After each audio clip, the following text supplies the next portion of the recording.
What's going on, Internet? IG here again today. Today we're going to be talking about rolling releases. The best rolling releases, in my opinion anyway.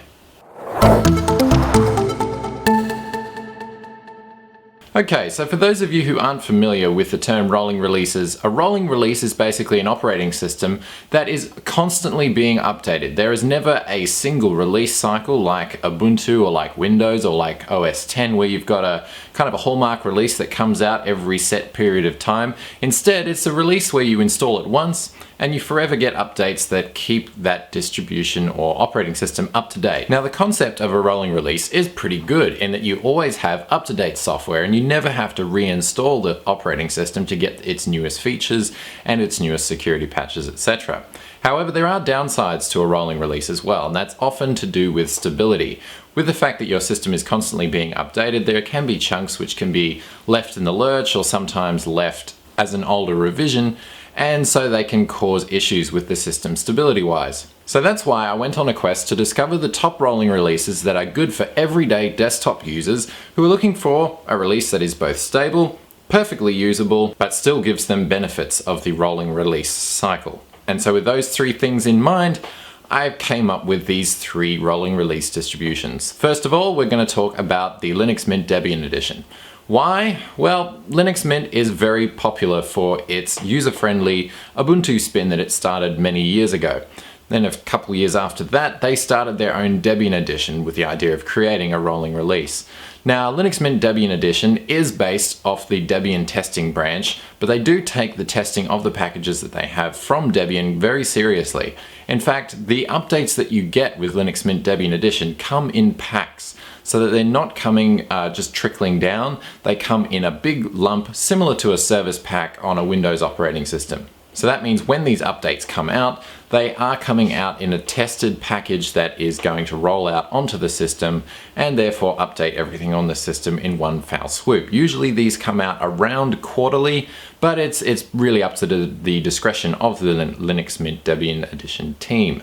Now, the Linux Mint Debian Edition does have a well-established community around it, so there is plenty of help and support for the new users out there. It also has lots of servers to download the packages from, so chances are there is probably a local server near you that you will be able to get decent download speeds from. And you're also going to benefit from all of those custom Mint tools that Linux Mint users have come to love with the main edition.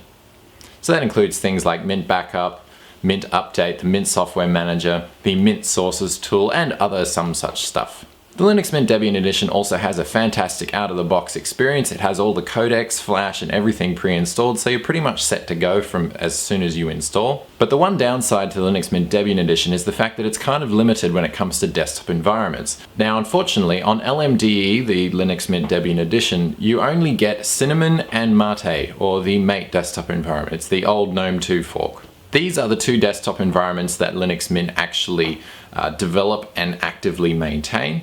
And so those are the ones that they officially package with their release to make sure that everything that is happening in their distribution is under their control and therefore maintained well. So that's why the Linux Mint Debian Edition is in the top 3 list. It's very well maintained, it's got a well-established community, it doesn't sacrifice stability, and it's also very user-friendly. Now, the next distribution on the list is pretty similar to Linux Mint Debian Edition in that it kind of solves the problem that the Mint Debian Edition has, and that is the limited desktop environments.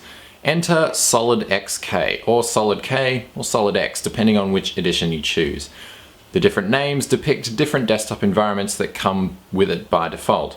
It's essentially Linux Mint Debian Edition with these different desktop environments and a few custom tweaks. It has the identical update pack system that Linux Mint Debian Edition has, and you also have access to many of the same Mint tools that the Linux Mint Debian Edition enjoys, but you also get the official packaging of both the KDE desktop environment and the XFCE desktop environment. SolidXK also packaged together a business edition of their distribution so that business users can benefit from open source server software and other back-end solutions that might be good for running small business right up to a large-scale enterprise. They do have a smaller community on the internet compared to Linux Mint Debian Edition, but because they share so much technologically, they're practically interchangeable when it comes to looking for help on the internet. Now, one thing to keep in mind with both SolidXK and LMDE is the fact that these distributions only have release snapshots every couple of months. Basically, this means that the distribution, although it is a rolling release,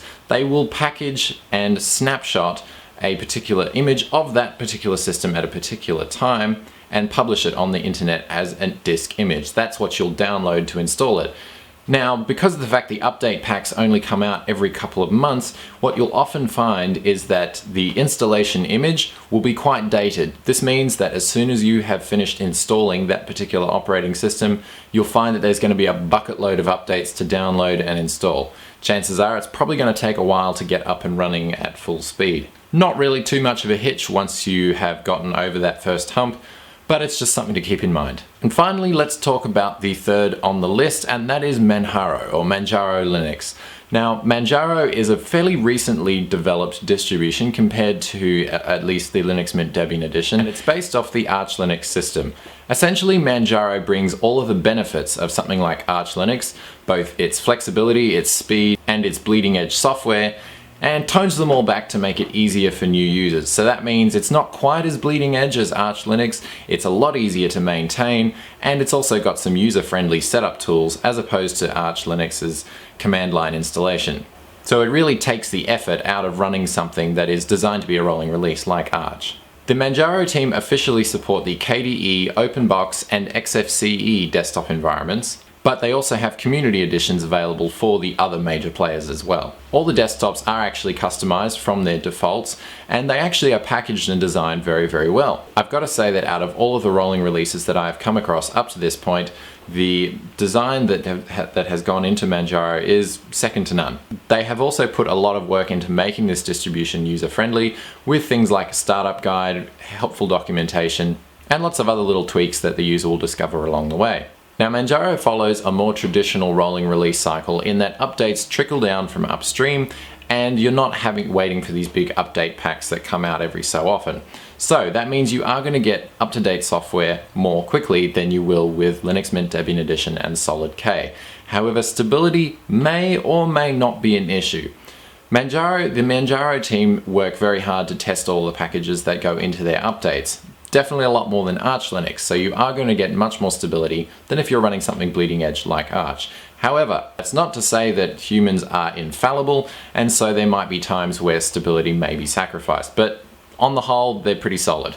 Another perk that you get with Manjaro Linux as a rolling release is you also get access to the Arch user repository, which means that any software that is not packaged by the Manjaro team, you can easily find it on the AUR and build it from source, if you're into that sort of thing. So Manjaro is a very well designed operating system, and it bridges a nice gap between a bleeding edge rolling release and a more stable, user-friendly, release-based distribution.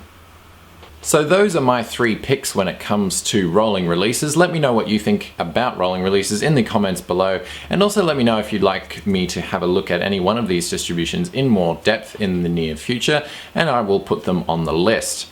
Feel free to contact me on Twitter, Facebook, or Google+. I hang out on all 3 of those places, and also feel free to leave any comments or a like down below if the video helped you out, and feel free to subscribe if you like this content on a regular basis. I will see you all in the very near future. Thanks for watching. Peace out, ladies and gentlemen.